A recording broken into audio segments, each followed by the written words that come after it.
Hey guys, it's one half of Mint Model Horses here. I'm CSJ Studios, and today I have another customizing video for you all.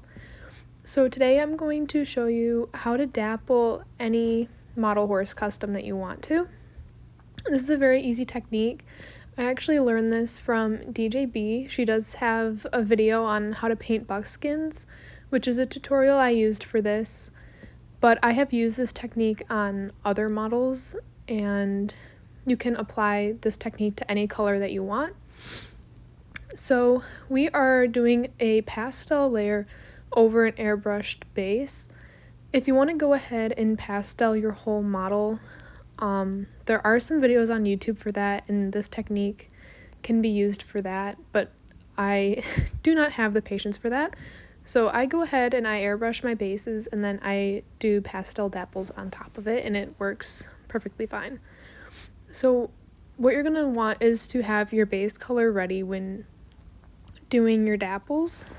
So I did a buckskin base layer, and then I use stick pastels. I got these from Joann Fabrics. You can also find them at Michael's. Or you can use pan pastels, which are a little bit more expensive, but they are more pigmented. They work the same though. So when you're using a stick pastel, you first need to shave it up into a dust, which you saw me do at the beginning of the video, and then you can use the powder to apply it to your model. When you're doing an airbrushed base, you're going to want to seal your model first before you add pastels to it. I use a Krylon matte fixative sealer. I really like Krylon products. A lot of people in the hobby don't, because sometimes their products are prone to spider webbing, which is when the paint crackles underneath the sealer and it makes these weird spider web markings on the horse. It's really frustrating because when that happens to your model, you have to sand it down and then fix the spot. So I try to avoid sealing my models as much as possible. I'll only seal them a couple of times to avoid this from happening. It's terrifying. I do not like it. But for dapples, I've never had an issue with them so far, knock on wood. So you're going to need to pick a color that's a little bit darker than the base color that you painted on your model.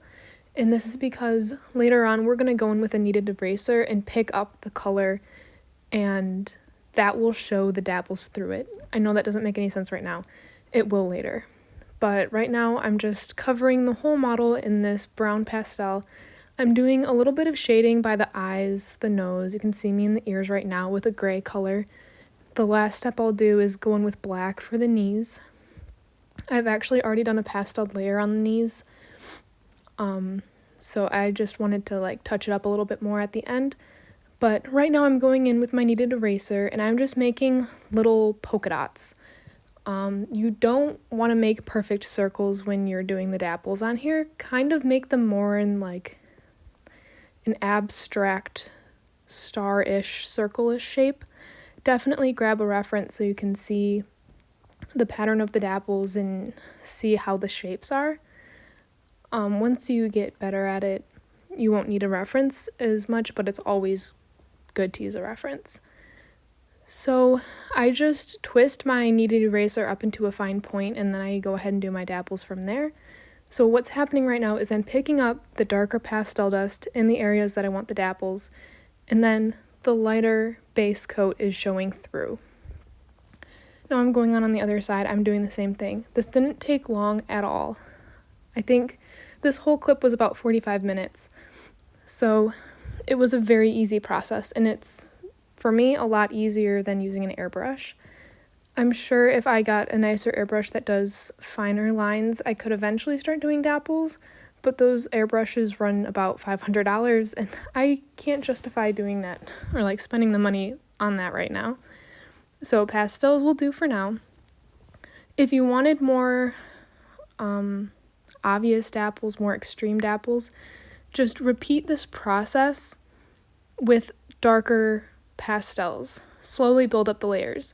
If you go ahead and do a really dark brown because you want obvious dapples, you're going to get a grainy effect, and we don't want that. So what you would do in this case is do a layer like this, add a little bit of a darker brown, do that layer, add more darker brown. You understand what I'm saying. So right now, I'm going in with my brush and blending the dapples in a little bit because they were kind of stark.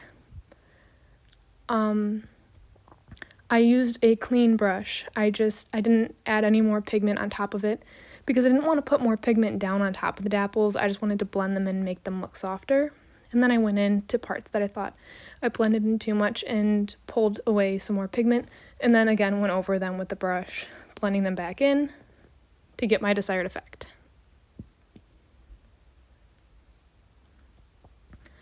Make sure before you seal your model that you dust it off completely, because when you add the sealer, you will seal in everything. You will seal in hairs, fuzz, and big chunks of pastel dust. So make sure that you were brushing off your model completely. Make sure you get into all the little grooves under the head, in between the legs. So here is what it looked like before I added the sealer. You can see it's very hard to see the dapples in these pictures, but once I added the sealer, which you can see right now, you can see the dapples a lot more. So I hope that this video helped you.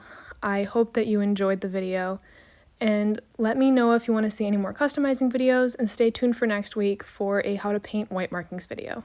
Thanks guys, bye.